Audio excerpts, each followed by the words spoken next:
Welcome to Our View, the podcast, where we're changing the conversation about disability one story at a time. Here at Our View, we're all about education, awareness, and shifting perspectives. With each episode, we dive into honest, meaningful conversations with individuals from across the disabled community, amplifying voices, sharing lived experiences, and challenging the way society sees disability. Because disability isn't a limitation, it's a part of the human experience. So pull up a seat and join us as we broaden the view and bring real, powerful stories into focus. This is Our View. I would like to welcome everyone back to a new episode of Our View, the podcast. I'm your host, Arthur Aston. And on this podcast, we aim to educate, raise awareness, and change the tone of conversation about disabilities. I am happy to welcome my guest to the podcast today, Jennifer. So thank you for joining me today for this episode. It's wonderful to be here. Thank you for having me. Yes. You're welcome. So to start off the podcast, I start off with the same question for all of my guests, and that is, I ask you to introduce yourself and to tell us your story. Great, thank you. Yes. I'm Jen Chassman-Browne. Um, I am a person with a disability. I have juvenile rheumatoid arthritis. Um, I've lived both in California and Massachusetts, kind of back and forth through much of my life. Um, I grew up in Southern California with my mom and my sister and brother. Um, and we lived in Claremont, which is like an idyllic little college town to grow up in. Um, so I had kind of a typical, I suppose, childhood. Um, and uh, went to high school there and then college at Hampshire College in Western Massachusetts, and then graduate school at the University of Tennessee to study philosophy and medical ethics. You said something before about you studied psychology. I studied philosophy. I thought I was going to work in a hospital as an ethicist. And then actually, I got into the classroom as part of my graduate work, and I loved teaching. I loved the back and forth with the students. Um, I loved that every day was different, that the questions were different, that the people in front of me were thoughtful and curious and challenging all at the same time. And so I ended up actually leaving university teaching and coming back to California and earning my teaching credential in English and then teaching English for about 15 years and then doing some school leadership, assistant principal, director of curriculum, a few different roles in a few different places. Uh, and then ultimately decided at about COVID time to to hang out my own shingle and do some educational consulting work. And that has carried me through a few different iterations of that, but that has carried me through to the work that I've been doing now. That's Disability great. advocacy, yeah. Yeah, that's really great. I when you said you when you said you grew up in California and then went to school in Massachusetts, I said, "Oh no, it's so cold." It's so cold. It is. I Yeah, was it's young. I was young. You're living on campus. They take care of all the plowing and the shoveling. yes. I did go back to Yes. Massachusetts for a couple years from 2016 to 2018. I was nostalgic for the area of Western Massachusetts. Mhm. Lived in East Hampton and I worked in Holyoke, Massachusetts. And while the work was really compelling and I learned a lot, and it actually helped me sort of decide I was going to do some more consulting, but um, I the nostalgia didn't carry through to the winter, right? Once I was there for a couple of winters, I was like, I'm now responsible for getting from the house to the garage, and I didn't Right, have an attached garage, and no one is taking care of plowing the parking lots and the walkways, and right. frankly, when I was in college, I didn't really have mobility challenges, and when I went back in Mhm. 2016, I did, and so living in a winter climate when you already don't have great balance and mobility um, is challenging. It was challenging to not be nervous Yes. about slipping and falling all over the place. Right. Yes.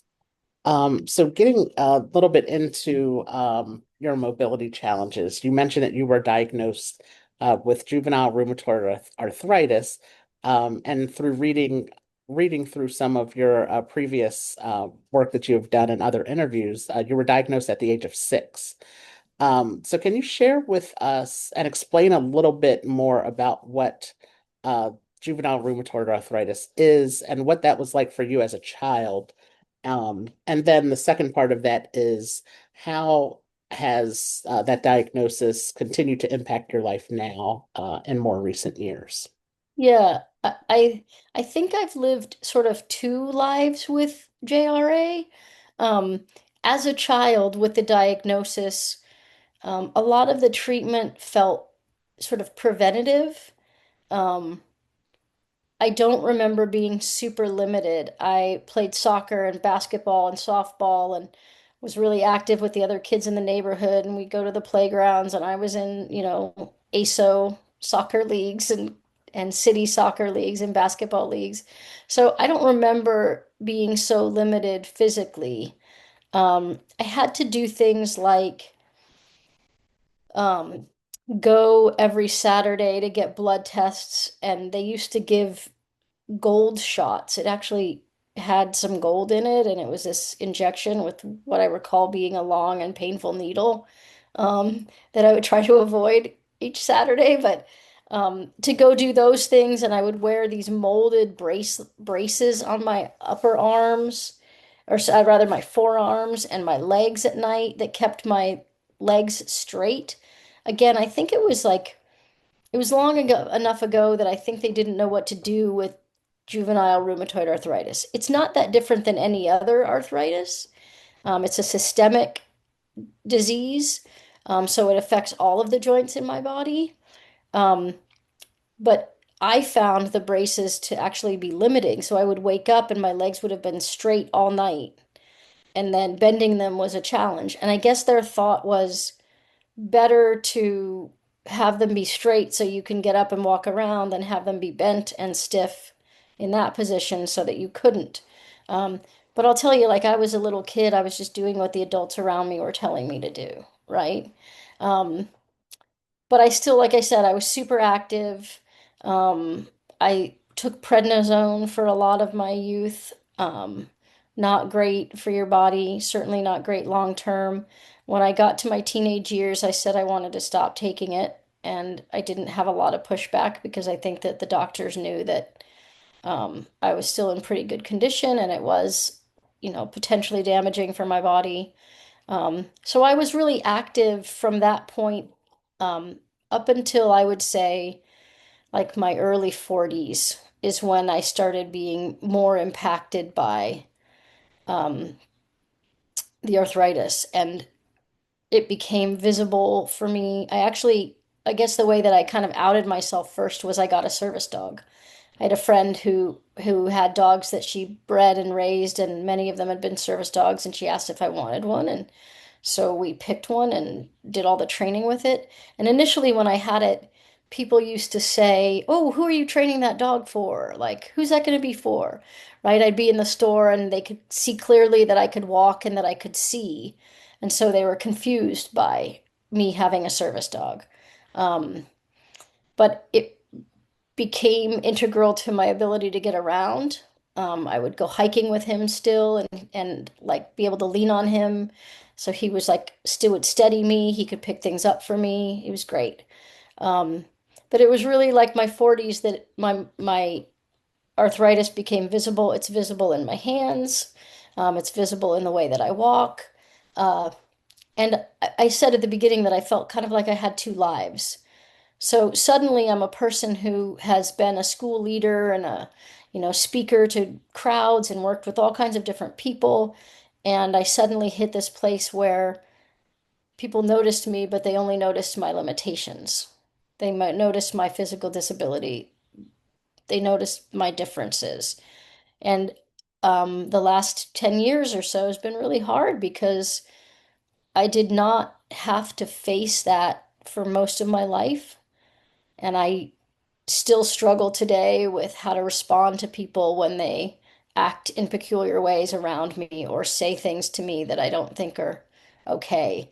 right? Like initially when that started happening, I would have a visceral reaction and be like, who are you talking to and who are you talking about, right? Like I'm good. I can take care of myself. I can move around on my own. But suddenly I'm seeing like the reflection back to me is this person who is not whole and not capable and not independent. And I think a lot about like who would I be if that had been my whole life? I think I'd be a different person. And so I said recently to someone, um, it's hard enough to deal with the mobility limitations for myself. It's a whole different thing, and for me, far more difficult to deal with the way that people see me and treat me. Yes, that is so true. As I shared with you, and to those who have been long listeners of the podcast, I was born with my disability, and um, at a younger age, I was able to walk longer distances with my crutches, but I've always had crutches and leg braces. And then as I got older, I started using a wheelchair in high school. So ninth grade, because of the crowd of the high school, there were so many students. Talking to the doctors, they said it would definitely be a much safer thing for me to be in a wheelchair and not walk with my crutches with, 1,000 other, 1,200 other students walking around me. Because I know how to steady myself, but if somebody were to accidentally kick my crutch, like I'm going down. There's no, avoiding that. But yes, having, I guess your own self-perception of who you are and, what you can do. And like you said, you're able to do everything. But then having that, going out in the public and having the world respond to how they view you and what they limitations they might put on you that don't necessarily need to be put on you. I love how you said your your first reaction is like, who are you talking to? Like what? Like it can't be me because I can do all of that stuff that. So it's definitely can relate to your story in that way. So thank you for sharing that story, that part of your story with us. Yeah, the Um, thing that gets hardest for me, I think, is when people, so okay, so I get that people see me and think they should offer help. When I say no, I'm good, often people don't accept that answer. Oh, they don't. Oh, They are you really don't. sure? Or no, let me do it for you. Or, I've had somebody pull a package out of my hands at the post office, and I'm like, no, I'm good. And I have this good friend who has had a visible physical disability his whole life, and he just lets everything roll off him. And um, and I struggle to do that, and I appreciate his ability to do that. Though at the same time, it's always in my mind of like, I want people who are doing that to understand why that's not okay. Hmm. So, even though I have had this happen and I think in my head about like, how do I want to respond? Often it's either no response or it's like this I'm angry and I'm frustrated and I respond in that way. Hmm. But are you sure? No, I don't need any help. Are you sure? Like, okay, so now I don't even know my own mind. I can't, you don't even trust my Yeah, answer, right? Like right. that's doubly frustrating. Yes, for sure. I always it's very similar to how you explained your friend. My friends say, "Oh my gosh, you just, you're so calm about everything and you let everything go." And it's like, no, I don't let everything go.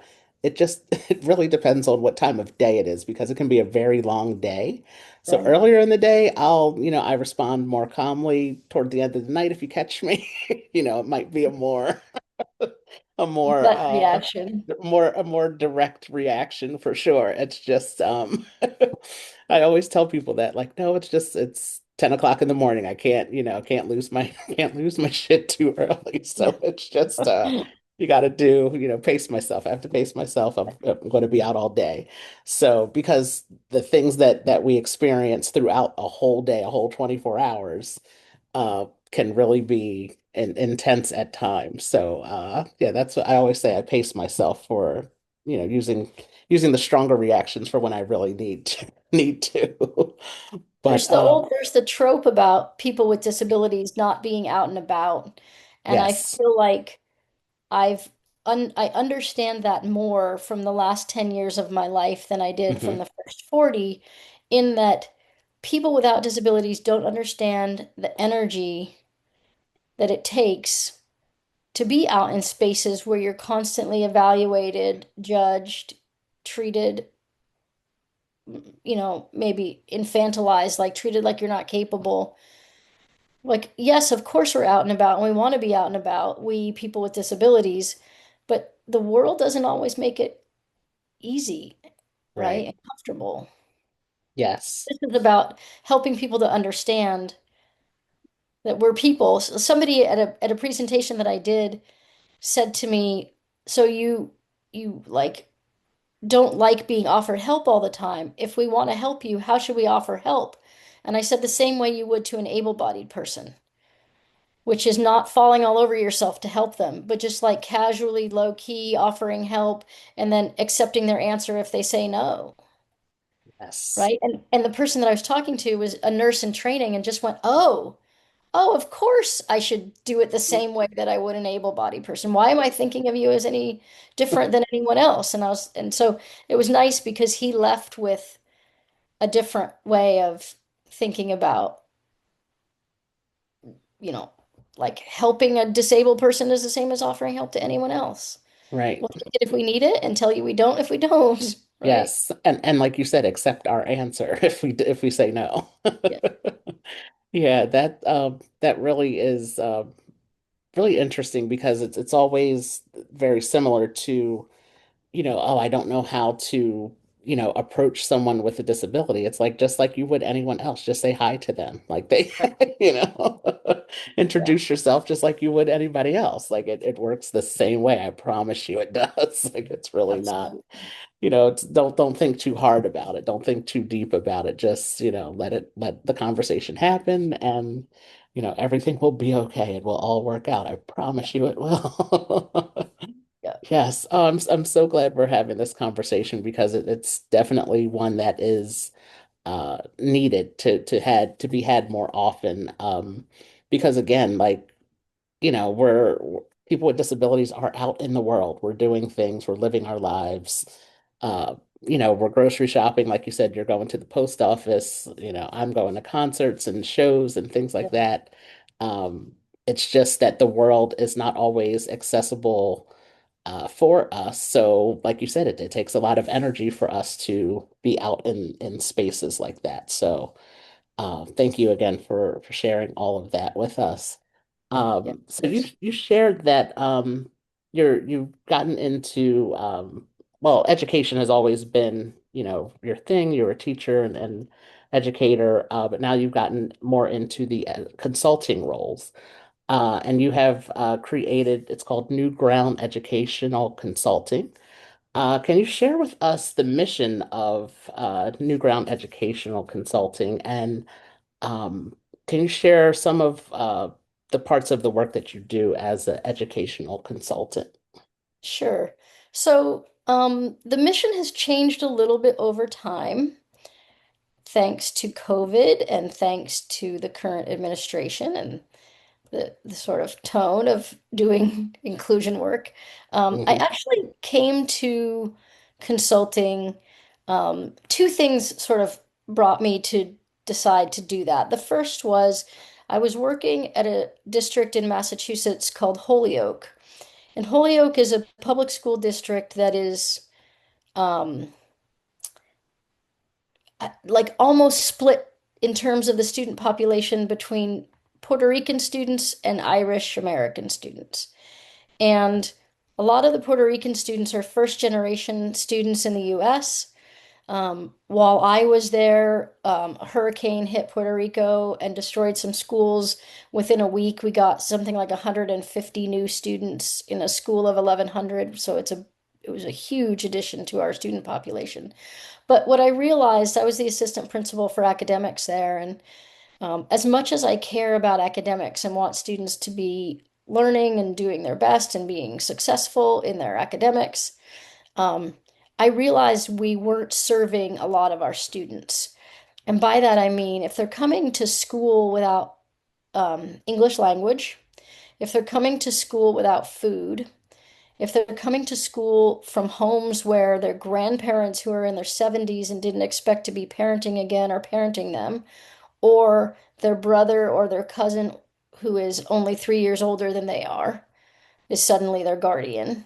Um, they're not ready to uh, like it's not fair to expect them to step into a classroom and do their academic work, right? There's all kinds of other supports that we need to provide them. There's also all sorts of other learning that we need to do as the educators, teachers, and administrators to understand who they are and what they need, right? How are we going to help them to be successful? What do they need from us in those spaces? And so I was doing the work and thinking, yeah, there's a lot that needs to be provided that we're not providing. And I think the same is true for students with disabilities in academic institutions. So I took that, came back to California after doing that work, and started to do some work at the schools where I was on creating like a diversity committee at the school, trying to work on ensuring that all students were included, looking at our practices and policies to make sure that we were supporting all students in an equitable way. Um, One of the schools where I worked was not doing me justice by not providing me with any accommodations that I needed, and it was a big campus and it was hard to get around, and it was in a winter climate in California where it could be snowy and wet and icy. And they had asked me what accommodations I needed and then were not providing them. Another school I went to asked me what accommodations I needed, and it was brilliant. Like I told them, and the things that I needed showed up in every space that I was without me ever having to ask again. Um, and that was one of the best experiences that I had. And so I was like, I want to do this work for other people, right? I want to support people who have needs that are not being met in educational institutions or corporate organizations.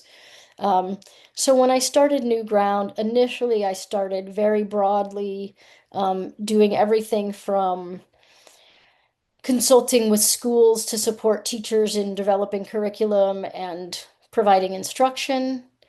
I did some work with a handful of different schools and organizations to do regular training sessions on diversity and inclusion, having people look at their own identities and intersections of identities and how identity like drives us and how important it is to acknowledge and support people's identities, to make sure that curriculum is inclusive, to make sure that our instructional practices are equitable, to make sure that our discipline policies and dress codes are not um, harming students who come with different cultural values, different ways of dressing and wearing their hair and expressing themselves, and not punishing and penalizing, criminalizing those ways of being.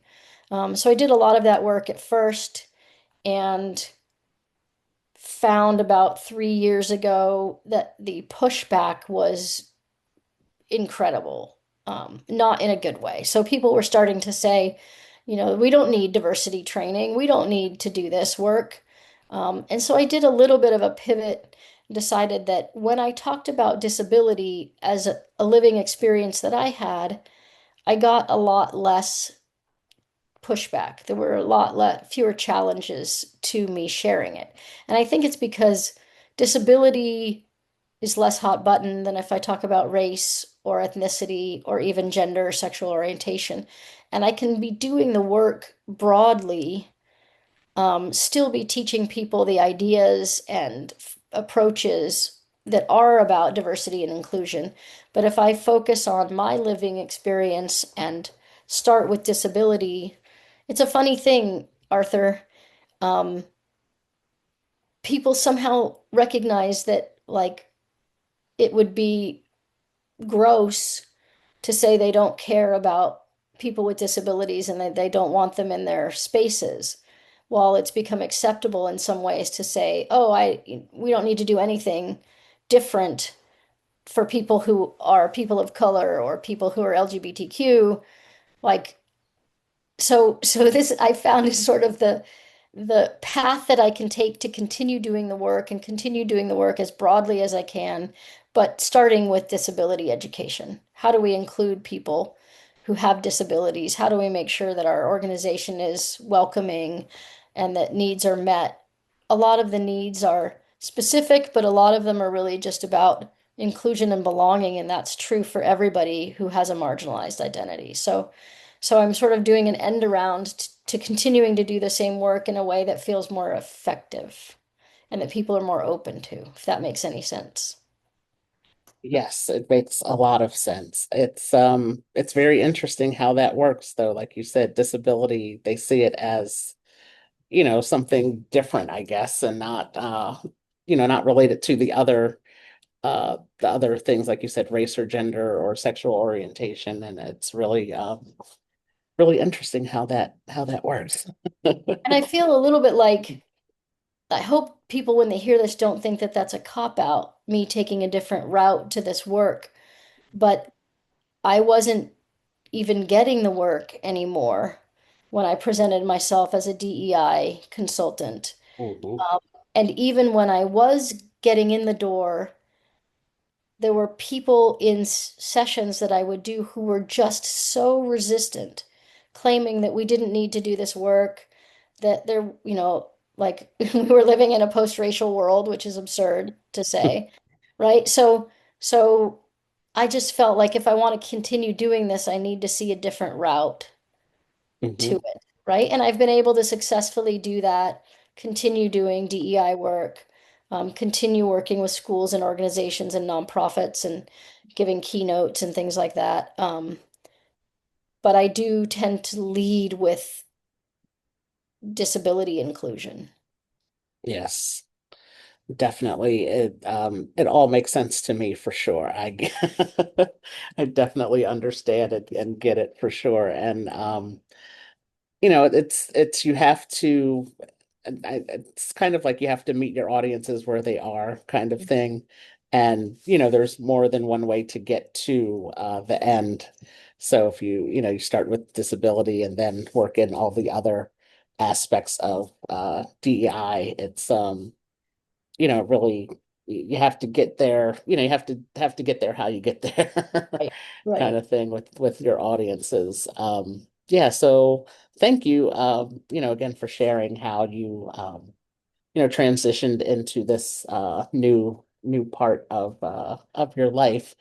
Um and then, so we have some exciting news to share, and that is you have written a book I that have, is, yes, and it will be available, released later this year. So, can you share with us a little bit about the book and what it's about and all the things? yeah, absolutely. Thank you. Um, so the book actually came from continuing to do the disability advocacy and education work that I was doing, that even in those spaces when I felt pushback, I was constantly thinking about like what moves people. What do I say in these sessions that I do that are the places where people go, "Oh, like I'm invested, I'm interested, I want to learn, I want to grow, I want to change the way that things are done. I'm on board with you." And I realized that it was the stories. When I told a story about, something that had occurred to me and a place where I had been, not able to access or wasn't included or was treated in a particular way that was ableist. When I told that story, people were curious and interested. That would be the place in the sessions that I did. Even though I was providing all of this other information that was really good, important information, they would come back to like, "Can I ask you more about that thing that happened to you? Can I understand more about what your experience is?" Um, right? Or even people saying, "Oh my gosh, when you were talking, I realized I've done that to someone with a disability," right? I hadn't even thought about it that way and I didn't see it that way. Or someone else in the room would say, there was one time where I was talking to a team about identities, and the people in the session were working on looking at the different elements of their identity, and one of the white men in the room said out loud, My whiteness has no content for me. And I was like, well, are you okay if I push you a little bit on this? And he said, yes. And I said, I'm going to guess that your whiteness has content for people of color who interact with you. And it was great because it was a woman of color who raised her hand and said, it absolutely does. And let me tell you about how I, as a Black woman, have to appear in the world. And she started talking about having to dress up to go to the doctor, having to dress up if she's going to the bank, having to think about how she's presenting herself in these spaces where many of us didn't have to do that. And people latched onto her story and were like, wow, that's impactful. So really, Arthur, the book came to me as I was thinking about how do I continue to do impactful work that moves people, where people are open to hearing things. Because when you sort of lecture or do a training session, sometimes people tune that out. They don't tune out stories. So it really was like, okay, so how do I continue to do the work that I'm doing and have it be as impactful as possible? I need to tell people stories. It also happened at the same time that I was earning a certification as something that's called a listener poet. So, the Good Listening Project is this organization that trains people to be listener poets. They primarily work in, excuse me, they primarily work in healthcare settings. So, they'll go into hospitals or cancer care centers or medical schools, and they will give people there, patients' families, doctors, nurses, staff, the opportunity to sit down with a trained listener poet who usually starts with a question like, what's on your heart and on your mind right now? And that person listens to them and then writes an original poem for them. And I'll tell you, when I started it thinking, this is interesting, it's compelling, feels like something I might need in my own life. Let me give it a try. And it was far more impactful for me than I expected it to be. Um, And I realized because I did part of the training was to do a practicum with like 6 or 8 people, and you do this process with them. So I reached out to my brother-in-law, who's an ER doctor, and got a handful of people from his emergency room to do it with me. And not only did I feel honored that people share their stories with me, but to a person, they were moved by, well, first of all, many of them said to me, there's no place in my life where I get to actually just decompress and talk about these things, right? I don't want to take the emergency room home to my family and tell them these stories, right? And at work, we all understand it. We understand what each other is going through, but we don't really have time to just like share what's happening, support each other in that way. So they were really happy to have somebody listening to them. I was glad of this. They were happy with the poems that I produced. And some of them even said, this is going in our album. This is being, put in a frame and put on our mantle. It was really, they felt heard. And um, so what I did with this book was after I'd done that listener poet certification, I thought, okay, I'm going to do a book that profiles people with disabilities. And each profile is going to be a portrait, a narrative biography, what I call a poem origin story, which is kind of a summary of the conversation that led to the poem, and then the poem itself.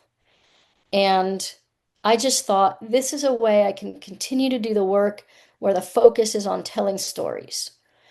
The goal was that people who would read this book, whether they're people with disabilities or non-disabled people, they would get an understanding of someone else's life and life experience. If they're a non-disabled person, they would start to get a sense of like whatever judgments they might have had of people with disabilities.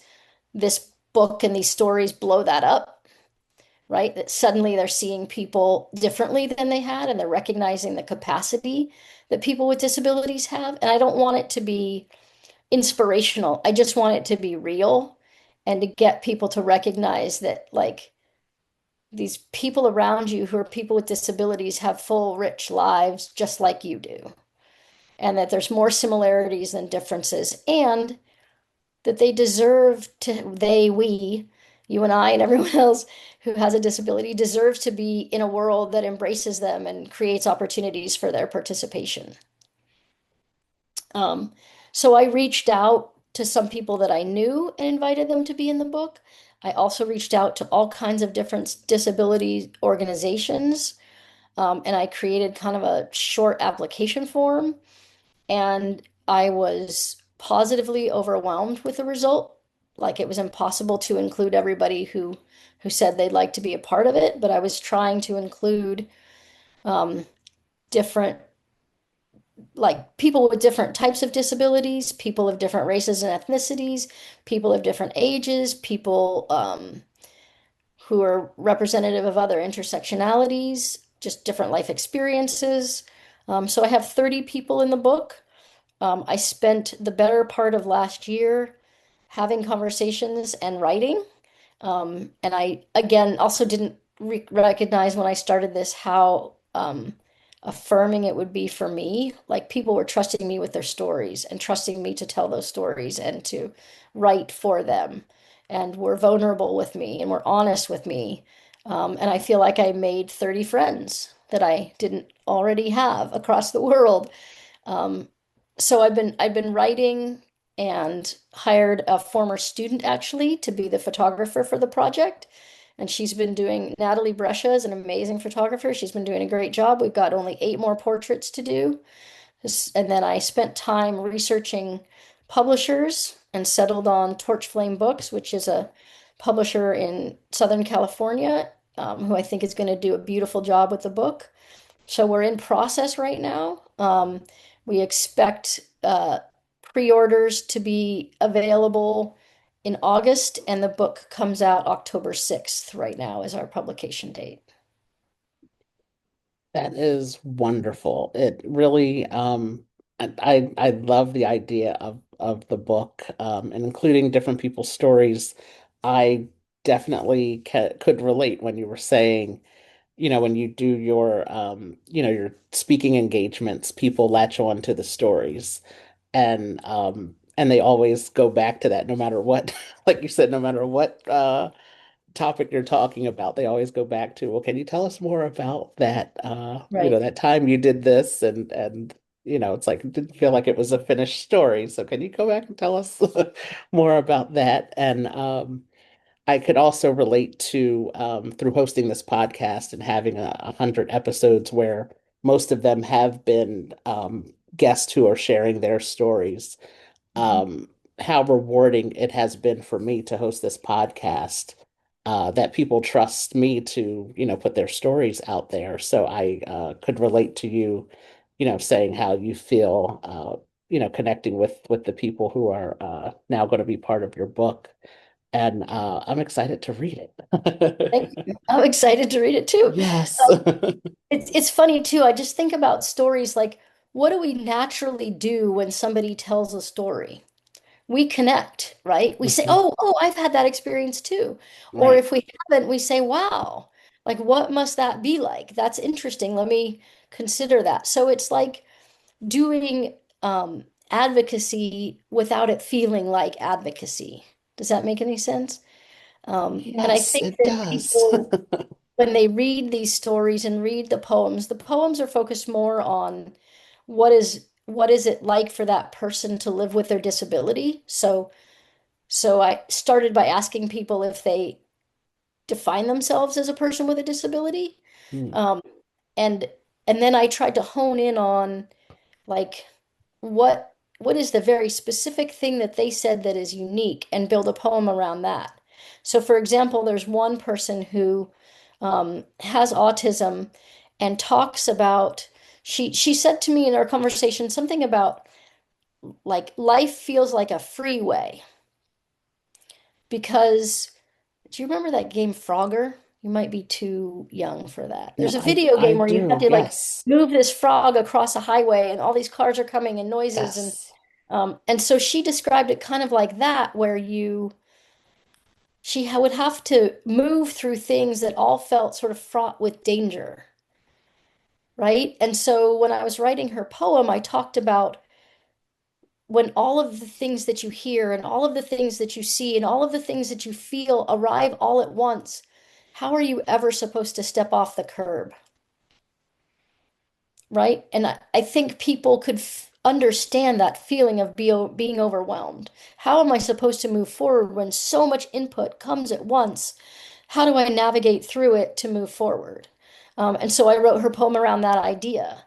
The same thing with other people. Like when they said to me something very specific, I was like, oh, that's the nugget of their experience, and I want to build on that so that people understand what disability is for that person specifically. When you just gave the description of what you based the poem around, I felt it. I was like, yes, I know that feeling for sure. Yeah, Wow. I do Yeah. too. And I think it's a thing Yes. that, like, she has autism, so maybe it's more intense for her, right? Hmm. More difficult for her. But that feeling of everything coming all at once and just being overwhelmed and being like, I don't know what to do first, right? I don't know how to move forward, felt universal to me. And so I was trying in those poems to find the piece that was unique, but also that people could connect with. And again, it's about the stories, right? People will read Right. those things and say, this person is similar to me in so many ways, and I can learn from them because they're different in these other ways. Absolutely. Yeah, it's stories do, they have a way of connecting people and if it's something that we personally haven't been through, we can relate it to something that we've heard from someone else that they've been through. So it Right. definitely stories do have a way of connecting us. And again, I'm really excited for this book. I can't wait to read it later this year. That's awesome. Awesome. And Thank you. congratulations with that for sure. Thank you. Yeah, it's been a big Yes. endeavor and it's moving Yeah. forward really nicely. And my hope is just that people will be willing to pick it up, don't have to read it from cover to cover, but read a few stories here and there and start to see like these people, whatever these people means, these people with disabilities who are profiled here, I have a lot in common with them. And the things that I don't have in common, I can learn to be aware of, and I can be an ally in the ways that people are describing wanting allyship. So I really hope that it becomes that kind of a book for people. Yes, and the one thing I wanted to go back to, I love that you said that it's not meant to be inspirational because that is the one thing I think a lot of people with disabilities hear, like you're such an inspiration, which is nice and thank you. But, you know, you're just out here, through your book, me living my life and doing what I do. Like we're just living life and you're using your talent to through your book to show that these people with disabilities are just out here living their life. Like that's all they know how to do, and that's all we're doing on a daily basis is living our life. So, um, I was really happy to hear you say that, it's not meant to be, to serve as an inspiration. Like that's really so important, I think. And the book is called See Us, Know Us, Profiles of Disability. And Great. I had initially had a different title, but really as I was doing it and talking to the people who are in it, I realized that the point was see us, know us. See us for real. See who we are, not just whatever you know, evaluate or assess us to be when you see us physically, right? Because a lot of times that's like less than. You're seeing us as less than. This is like really see us, know us. Get a sense of the variety of people who are people with disabilities and how much they do and um and who they are and that they're not that different than you. That's wonderful.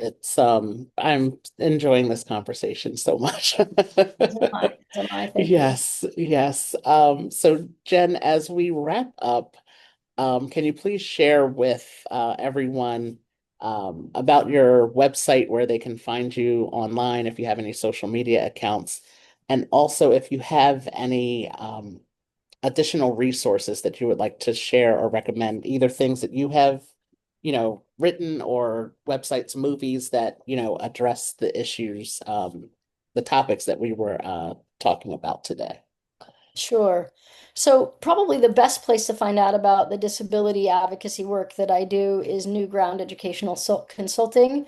And it's if you just looked up New Ground Educational Consulting or newground.us, you can easily find me there.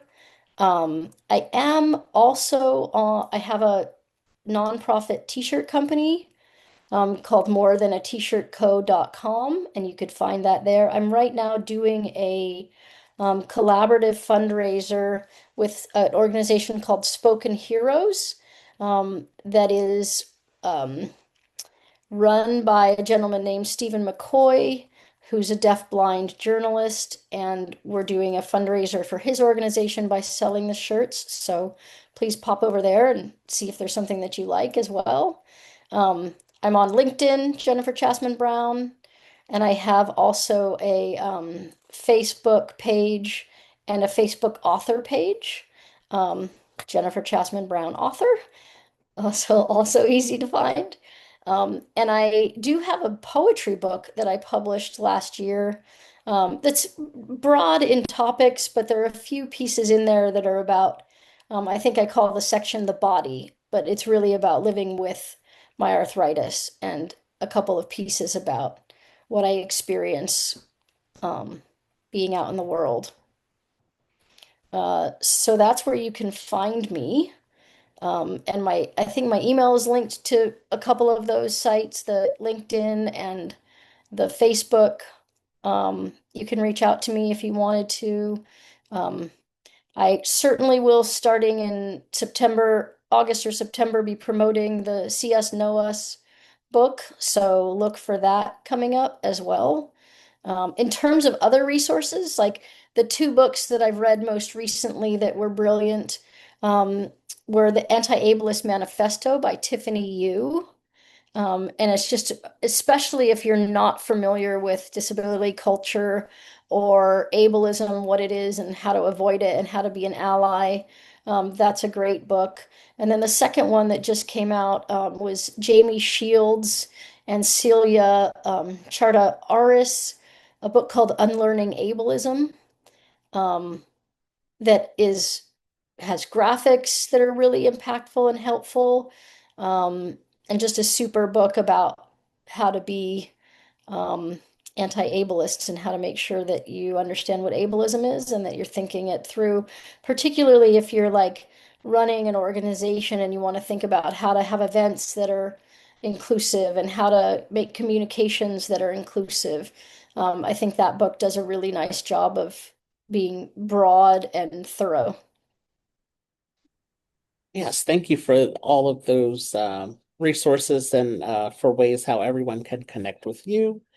Um, I'm grateful for your time that you spent with me today to share your story and all of the great work that you are doing. I also have read Tiffany Hughes' book, and it's great. I really enjoy the work that she did in that book, and she has a series on her Instagram channel of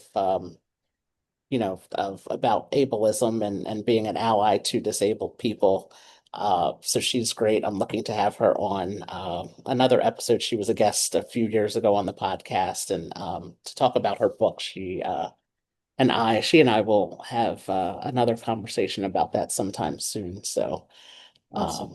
yes. So, but Jen, thank you so much for your time today. I really appreciate this conversation, and I've learned a lot. And I hope our listeners have also gained something, a few things from this conversation. So, thank you, and I hope so hope as you have a well. great yes, and thank you, and I Thank you hope you so have a great much. day. I really appreciate the time and your thoughtfulness and your questions and conversation.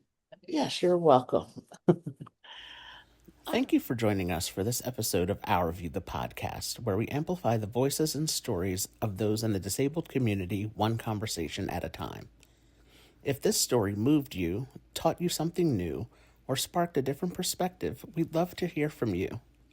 Write a review of the podcast on Apple Podcast and be sure to subscribe so you don't miss future episodes. Follow us on all social media platforms at Our View for Life 25. At Our View, we believe that disability is not a limitation, it is a powerful part of the human experience.